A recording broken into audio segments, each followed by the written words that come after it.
Bismillahirrahmanirrahim. Assalamualaikum warahmatullahi wabarakatuh.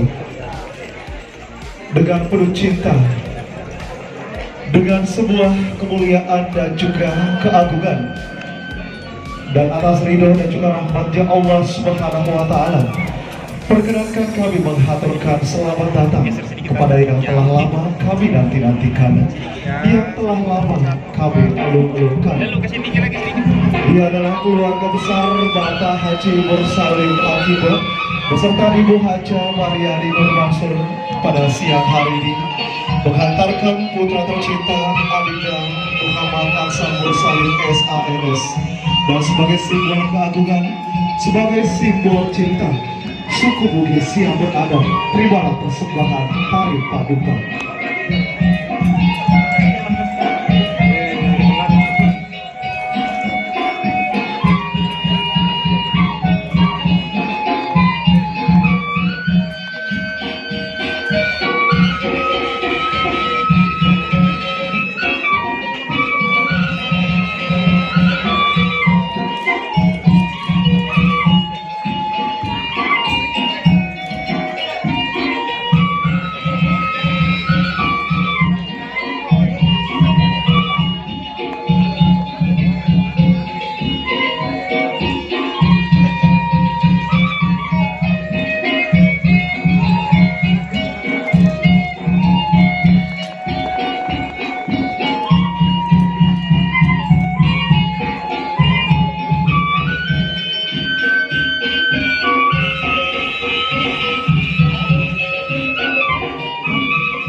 Baik, dan dengan penuh kemuliaan serta keagungan kami persilahkan kepada keluarga besar Bapak Haji Mursalim Akibah beserta Ibu Haja Mariani Nur Mansur, juga tentunya mengantarkan putra tercinta Ananda Muhammad Aksan Mursalim SANS untuk langsung saja memasuki tempat di mana posisi telah disiapkan pada pagi hari ini di tengah keluarga besar Bapak Haji Syekh Habib Al-Mahdali SE dan juga keluarga besar Ibu Haja Syarifah Faisyah Shihab. Pak.